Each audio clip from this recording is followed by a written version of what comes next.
जय श्री कृष्णा। राधे राधे। गणेश जी की कहानी। एक बुढ़िया माई थी।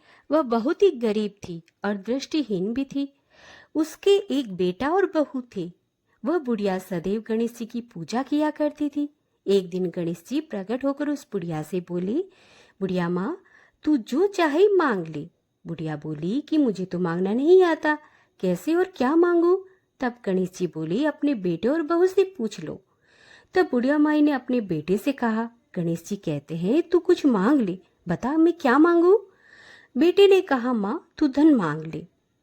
बहू से पूछा तो बहू ने कहा, माँ नाती मांग लो। तब बुढ़िया ने सोचा कि ये तो अपने अपने मतलब की बात कह रहे हैं। तब उस बुढ़िया माई ने पड़ोसन से पूछा तो उसने कहा कि मैया, तू तो थोड़े दिन ही जिएगी, क्यों तू धन मांगे और क्यों नाती मांगे। तू तो अपनी आंखों की रोशनी मांग ले, जिससे तेरी जिंदगी आराम से कट जाएगी। अगले दिन गणेश भगवान आई। इस पर बुढ़िया बोली, यदि आप प्रसन्न हैं तो मुझे 9 करोड़ की माया दे, निरोगी काया दे, अमर सुहाग दे, आंखों की रोशनी दे, नाती दे, पोता दे और सब परिवार को सुख दे और अंत में मोक्ष दे।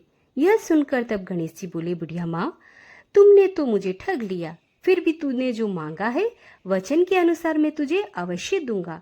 और यह कहकर गणेश जी अंतर्ध्यान हो गए। उधर बुढ़िया माई ने जो भी कुछ मांगा था वो सब कुछ मिल गया।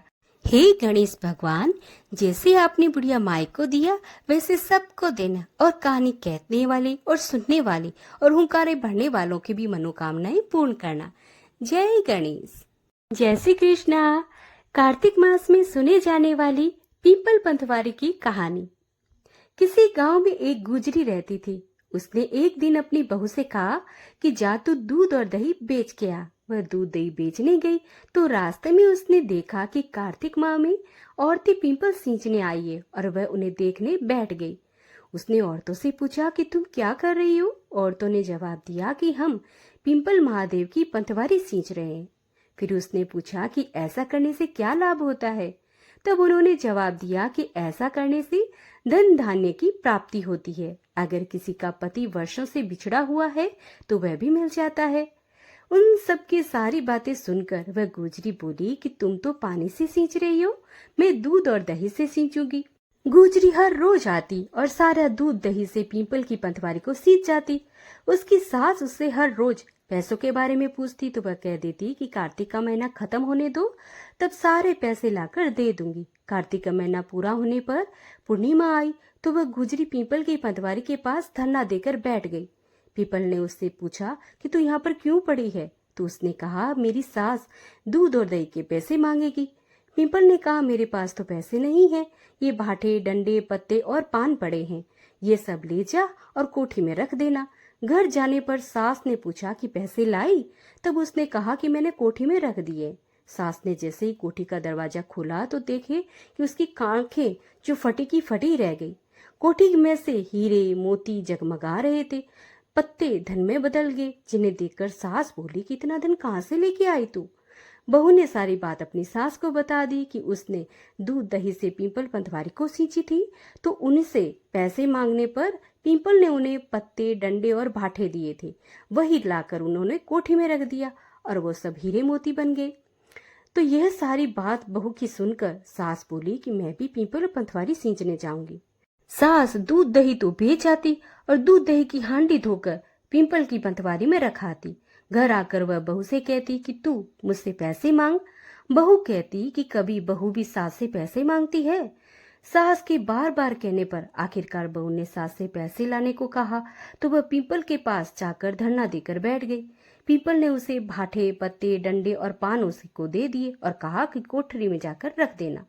बहू ने जैसे ही कोठरी का दरवाजा खोला तो उसमें देखा कि कीड़े मकोड़े चल रहे हैं। गुजरी ने अपनी सास से पूछा कि यह सब क्या है। सास कीड़े देखकर बोली कि पीपल पतवार ने तुझे तो बहुत धन दिया, लेकिन मुझे कीड़े क्यों दिए।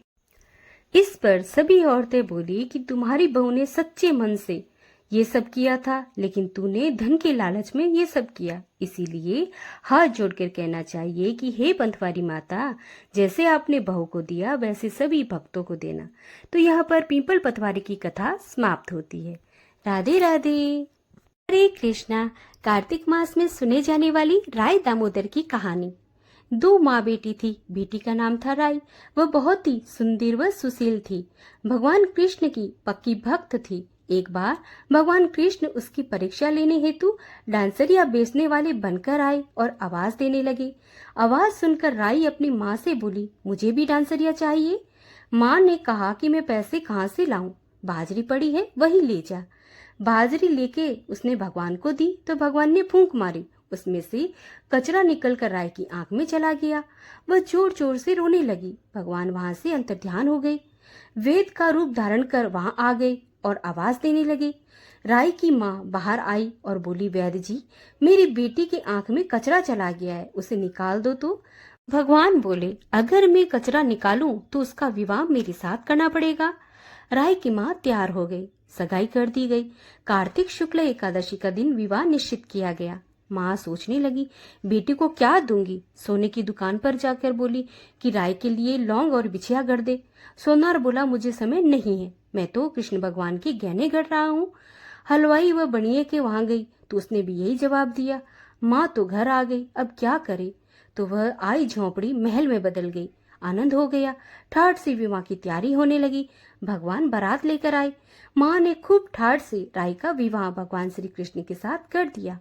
भगवान राय को लेकर द्वारका गए तो राय के महल में ही रहने लगे। दूसरी रानियां चिढ़ने लगी। सावन में राय पिहर गई। भगवान ने सोचा, राय के तीज भेजूं। 7 जरी के बेस व 5 सोने के गट्टे रखे। 2 हंसों को बुलाया और बोले कि सीधे राय के पीहर चले जाना, कहीं पर भी रुकना मत। राधा रुक्मण को पता चला तो उन्होंने हंसों को अपने महल में बुला लिया और कहा, थोड़े मोती चुग लो। हंस आ गए, मोती चुगने लगे। राधा रुक्मण ने सारा सामान निकालकर उसमें फटे पुराने कपड़े 5 कांटे बांध दिए। पोटली हंसों को दे दी। हंस सामान लेकर राय के पास गए। राय की तो खुशी का ठिकाना नहीं था, वह नाचने लगी। जैसे ही पोटली खोली, 5 अंगुलियों में 5 कांटे चुभ गए। राय दुखी हुई। सावन खत्म हुआ तो भगवान उसको लेने आ गए। राय भगवान से बोली नहीं, भगवान आए तो राय दूर दूर हो जाए। भगवान ने सोचा, कोई बात नहीं। राय फिर भी नहीं बोले। इतने पर भी राय भगवान को अपने महल में ही जिमाती थी। भोजन में दही जरूर देती। एक दिन भगवान बिल्लो गाना के दही खा गए। अब राय दही कहाँ से लाई? भगवान गुजरी बनकर दही बेचने आ गई। राय नीचे जाकर बोली, थोड़ा दही दे दो। गुजरी रूपी भगवान बोले कि तुम उदास क्यों हो? हमने सुना आप भगवान से उदास हैं, नाराज हैं। राय बोली, तुझे क्या मतलब, तू जा। तो गुजरी रूपी भगवान बोले, हम सहेली जैसी हैं, तो मन की बात कहो। मैं किसी को नहीं कहूंगी। राय ने सारी बात कही। सुनते ही भगवान को अचंभा हुआ। वो असली रूप में आ गए और बोले, ये कैसे हुआ? मैंने तो जरी के बेस व सोने के पैछेटे भेजे थे। भगवान ने हंसों को बुलाकर पूछा, कहीं तुम रुके थे या नहीं? हंस बोले, राधा रुक्मण के महल में रुके और वहीं से कहीं नहीं रुके और सीधे जा राय के घर चले गए। भगवान ने राधा रुक्मण को बुलाया और पूछा, आपने ऐसा क्यों किया? वह बोली, आप हमारे महल नहीं पधारे, इसलिए हमने ऐसा किया। भगवान बोले कि आप हमको प्रेम से बुलाते हो तो हम जरूर आते हैं। फिर भी भगवान बोले कि कार्तिक का महीना राय को दूंगा, 5 दिन पंचित्या राधा रुक्मण को व 11 दिन सत्यभामा को दूंगा। भगवान ने सबका मान दिया है। भगवान राधा रुक्मण राय को मान दिया, वैसे सबको देना। कहानी कहने वाले और सुनने वाले दोनों का मान रखना। तो बोलिए दामोदर भगवान की जय हो। हरे कृष्णा, राधे राधे। हरे कृष्णा। कार्तिक नहाने की कहानी। सास और बहू की। सास और बहू थी। कार्तिक मास आया तो सास बोली, मैं तो कार्तिक स्नान के लिए तीर्थ जाना चाहती हूँ। तो बहू बोली कि सासू जी, मैं भी साथ में चलूंगी। सास ने कहा कि बहू, तेरी उम्र तो बहुत बड़ी है, तू बाद में ही स्नान कर लेना, अभी मुझे जाने दे, क्योंकि हम में से एक को तो घर पर रुकना ही पड़ेगा, वरना कामकाज कौन संभालेगा। उन्होंने कहा, सासू जी आप नहाकर हो आइए। फिर सासू जी चली गई। बहू का भी बहुत ही मन था कार्तिक स्नान करने का, तो वो कुम्हार के पास गई और वहां से मिट्टी के घड़े लेके आ गई। वह रात्रि के समय उनको भर लेती और सुबह ब्रह्म मुहूर्त में उनमें से स्नान करती। स्नान करते हुए वह कहती कि मन चंगा तो कटौती में गंगा। ऐसे करते करते वे स्नान करती जाती। बहुत ही भक्ति भाव वाली थी। उधर सास नहा रही थी हरिद्वार में गंगा मैया के अंदर, तो उनकी नथ जो पहनी हुई थी वो बहती हुई नदी में चली गई। इधर सुबह बहू नहा रही थी तो वो नथ बहती हुई इधर कठौती में आ गई। तो बहू नहाते हुए उस नथ को पहचान लिया और बोली, ये तो सासू माँ की नथ है। चलो ठीक है, मैं इसको रख लेती हूँ। वो उसको संभाल कर रख देती है। उधर कार्तिक का महीना पूरा होने पर सासू घर आती है। आने के बाद में बहुत उदास दिखती है। तो बहू बोलती है कि सासू जी, क्या हुआ, आप इतनी उदास क्यों हो? तो सास ने सारी बात बताई कि बहू, मैं जब नहा रही थी तो मैंने बहती हुई नदी के अंदर मेरी नथ को जाते हुए देखा। मैंने उसको बहुत ढूंढा मगर नहीं मिली। तो बहू ने कहा, सासू जी आप चिंता मत करो, नथ मेरे पास है। जब मैं नहा रही थी तो मेरे पास ये बहती हुई आ गई। तो सास ने कहा कि तेरे पास कैसे आई और कैसे नहाई तू? तो बहू ने सब कुछ वृतांत अपना सुनाया। सास को विश्वास न हुआ। उसने कहा, बहू तू कहाँ पर नहाई, मुझे जगह दिखा। तो बहू ने सास को लेके जाकर वहां जगह दिखाई जहाँ पर वो स्नान करती थी। तो बहू ने बताया कि मैं सुबह रोज रात्रि के समय घड़ा भर देती थी और सुबह जल्दी उठकर उससे नहा लेती और घड़ा उल्टा रख देती। तब सासू बोली, बहू तू तो बहुत ही भाग्यवान है जो साक्षात गंगा जी तेरे पास आई है। तूने श्रद्धा व विश्वास से कार्तिक का स्नान किया तो भगवान ने तुझे वो फल दिया है। फिर दोनों ही सास बहू ने बड़ी धूमधाम से ब्राह्मण को जिमाकर दक्षिणा देकर उनको विदा किया। भगवान जैसे कार्तिक के स्नान का फल सास बहू को दिया वैसे सबको देना। तो भक्तों, यहाँ पर कार्तिक स्नान की कहानी का समापन होता है। हरे कृष्णा। जय श्री कृष्णा। राधे राधे। इल्ली और गुण की कहानी। बहुत पहले की बात है। एक थी इल्ली और एक था गुण। एक दिन इल्ली बोली, आओ गुण कार्तिक का स्नान करें। गुण बोला, तू तो गोरी पड़ी है, तू ही नहा ले, मेरा तो मोट बाजरा पड़ा है, मैं तो नहीं नहाऊंगा। मैं तो हरे बाजरे का सिट्टा खाऊंगा और ठंडा पानी पीऊंगा। दोनों के बीच हुई वार्तालाप के बाद इल्ली तो राजा के लड़की के पल्ले के साथ लगकर चली गई और गुण नहीं नहाया। कार्तिक माह खत्म होते ही दोनों की मृत्यु हो गई। मृत्यु के बाद में कार्तिक का स्नान करने से इल्ली राजा के घर पर जन्म लेती है लड़की के रूप में और गुण राजा के यहाँ गधा बनता है।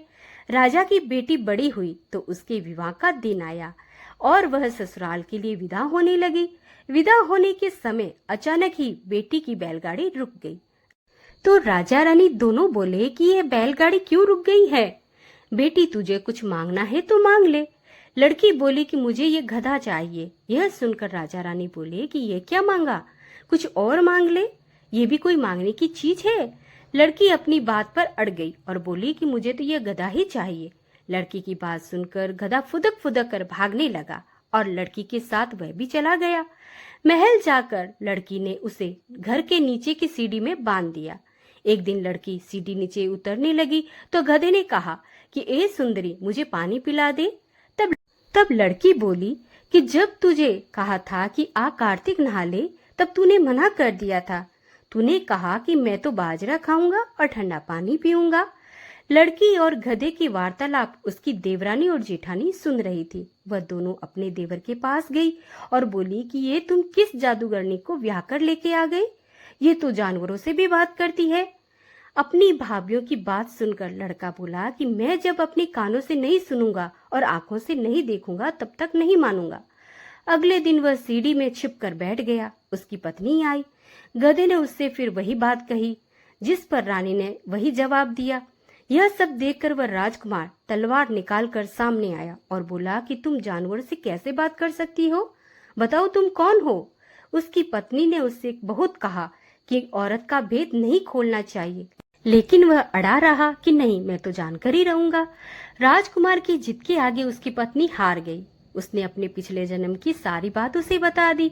वह इल्ली थी और यह गधा गुण था। इससे मैंने कार्तिक में नहाने की बात कही लेकिन इसने मना कर दिया, जिसके परिणाम स्वरूप यह इस जन्म में गधा बन गया और मैं राजा के लड़की के पल्ले से लगकर नहाई तो मैं राजकुमारी के रूप में पैदा हुई। इसलिए तो मैं इससे पिछले जन्म की बात कह रही थी। सारी बात सुनकर राजकुमार बोला कि क्या कार्तिक स्नान करने का इतना पुण्य मिलता है? रानी ने कहा, हाँ, पुण्य तो बहुत ही मिलता है और उसका फल भी अधिक रहता है।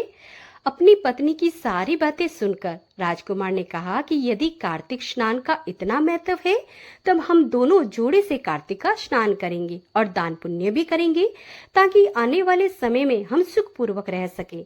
दोनों ने जब जोड़े से स्नान किया तो उनके पास काफी धन हुआ।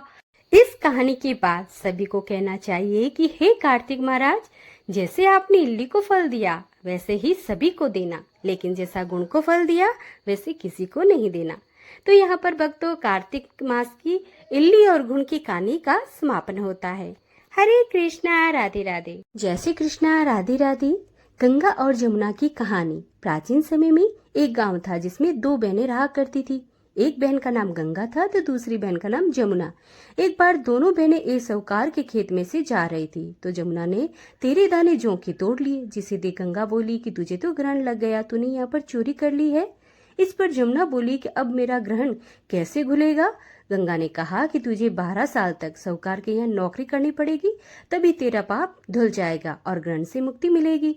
जमुना साहूकार के यहाँ नौकरी के लिए जाती है और अपने लिए काम मांगती है। साहूकार उसे काम पर रख लेता है, लेकिन काम करने से पहले जमुना उसे कह देती है कि मैं सारा काम करूंगी लेकिन 4 काम नहीं करूंगी। जूठे बर्तन नहीं मांजूंगी, झाड़ू नहीं लगाऊंगी, बिस्तर नहीं बिछाऊंगी और दिया नहीं जलाऊंगी। 12 साल के बाद कुंभ का मेला लगा तो साहूकार ने भी कुंभ नहाने के लिए जाने लगी। जमुना ने उसे जाते देख कहा कि कुंभ के मेले में मेरी बहन गंगा मिलेगी तो उसे ये सोने का टक्का दे देना और उससे वे अपने हाथ में सुंदर चूड़ियां पहन लेगी। साहूकार ने कुंभ के मेले में गंगा को वह सोने का टक्का दे दिया। गंगा ने उसे वह टक्का लेते हुए कहा कि मेरी बहन को कहना कि उसके 12 वर्ष पूरे हो गए, अब वह वापस आ जाए।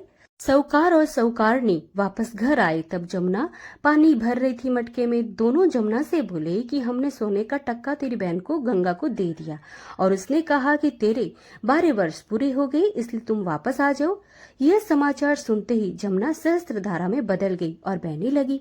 जमुना जी का यह रूप देखकर साहूकार और साहूकारनी परेशान हो गए कि हमारे घर में जमुना माता ने काम किया, हमें तो अब दोष लग गया, यह दोष हम कैसे उतारेंगे। उधर जमुना जी अपनी बहन के पास बहती हुई आ गई। गंगा ने जमुना से पूछा कि तुम साहूकार और साहूकारनी से कुछ कहकर आई हो या ऐसे ही बिना बताए आ गई। तब जमुना बोली कि मैंने तो कुछ भी नहीं कहा। गंगा ने कहा कि जा उन्हें तुम धीरज दे के आ, नहीं तो उन्हें संतोष नहीं रहेगा, असंतोष जीवन भर रहेगा।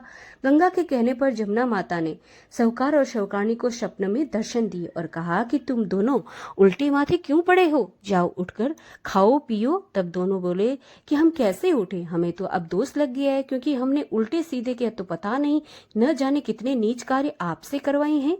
तब जमुना जी बोली कि नहीं, तुम्हें कुछ दोष नहीं लगा और नहीं कोई ग्रहण लगा, मुझे ग्रहण लगा था, दोष लगा था। मैंने ही तुम्हारे खेत में से तेरे दाने जौ के चुरा लिए थे। मैं तो अपना ग्रहण उतारने के लिए तुम्हारे घर पर आई थी। मेरा ग्रहण तुम्हारे घर पर 12 वर्ष रहने से उतर गया और मेरी भी मुक्ति हो गई। जमुना जी ने कहा कि तुम्हें कोई दोष और ग्रहण नहीं लगा है, उल्टे मेरे यहाँ पर 12 वर्ष रहने से तुम्हारी भी मुक्ति हो गई। यह कर जमुना माता स्वप्न से चली गई। दोनों उठकर देखते हैं कि घर में पहले से भी अधिक धन हो गया। हे जमुना माता, जैसे आपने साहूकार और साहूकारनी की मुक्ति कराई वैसे ही हम सभी भक्तों की मुक्ति करवाना। तो यहाँ पर गंगा और जमुना माता की कहानी का समापन होता है। बोली माँ गंगा और जमुना माता की जय। जय श्री कृष्णा, राधे राधे। कार्तिक माह में सुने जाने वाली तुलसी माता की कहानी। कार्तिक माह में सभी औरतें तुलसी जी को जल सिंचा करती थी।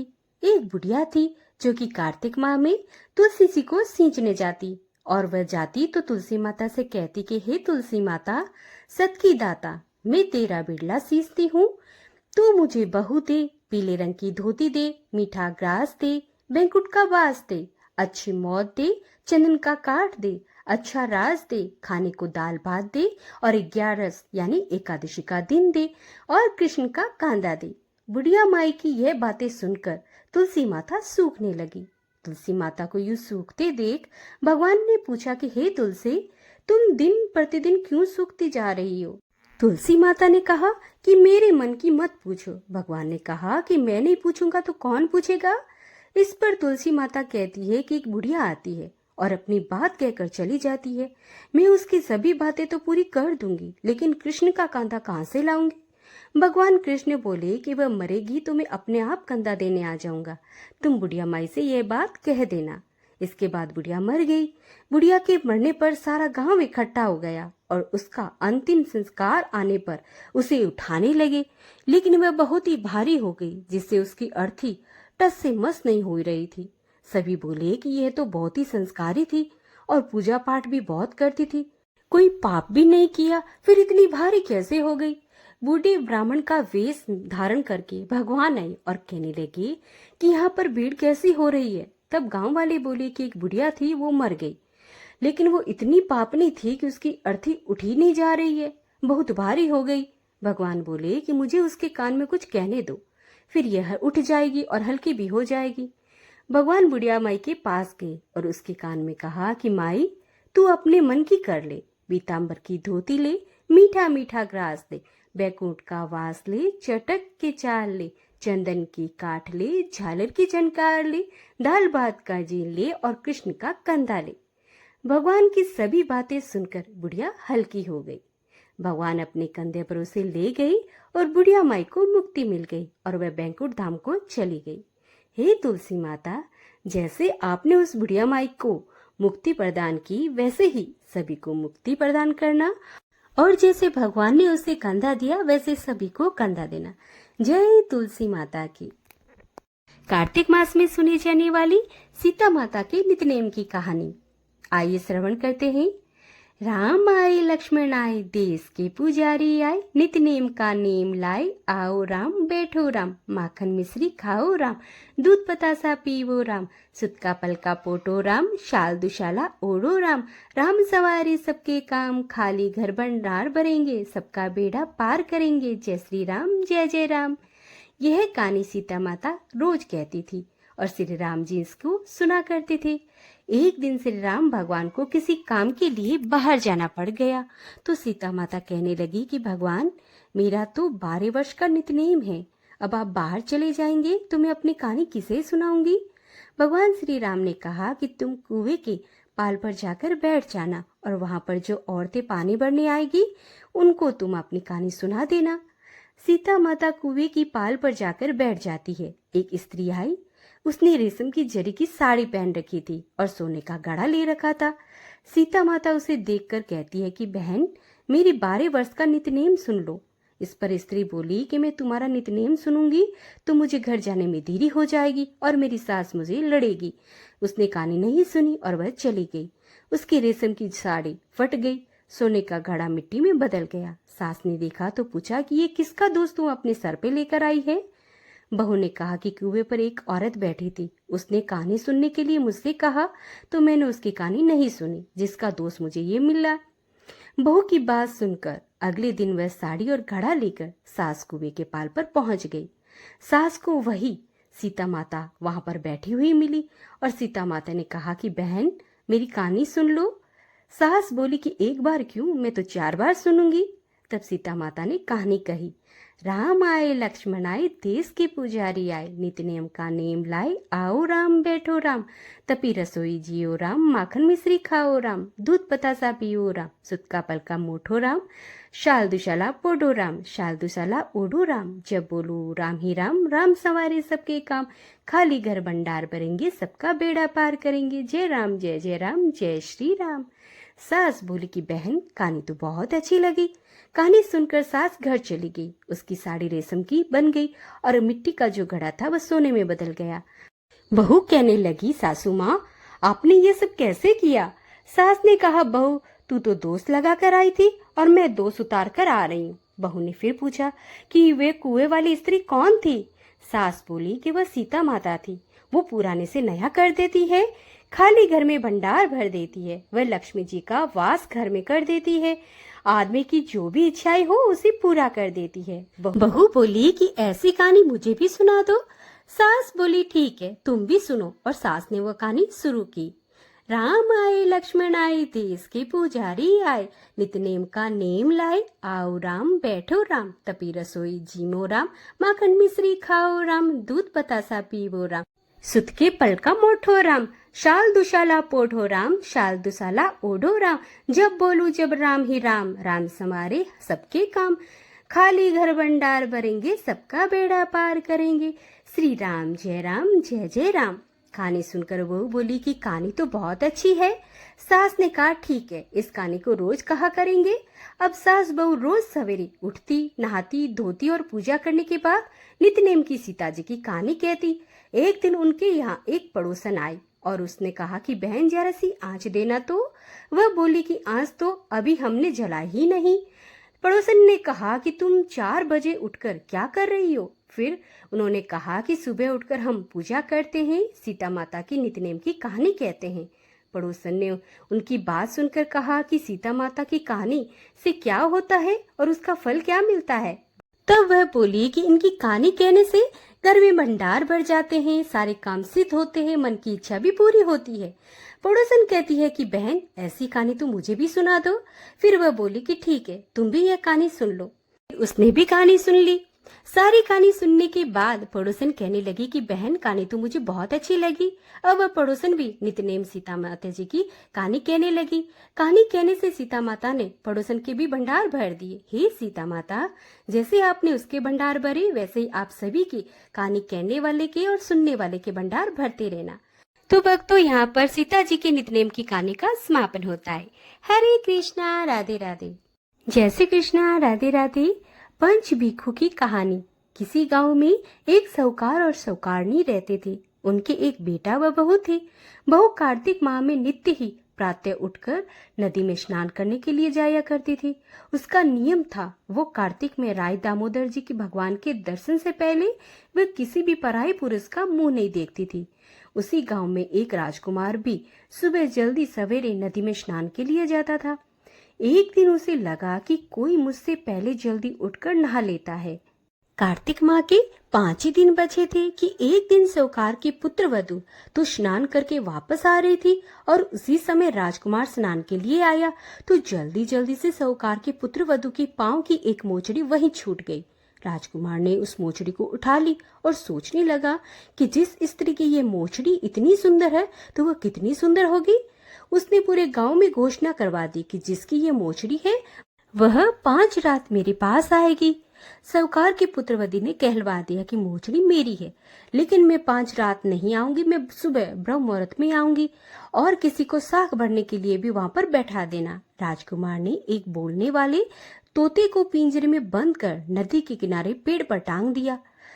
साहूकार की पुत्रवधू सुबह के समय में आई, पहली पेड़ी पर पैर रखा और बोली, हे कार्तिक के ठाकुर, राय दामोदर जी, 5 पांडव, छठे नारायण, भीखम राजा, उस पापी को नींद आ जाए। राजे के बेटे को नींद आ गई।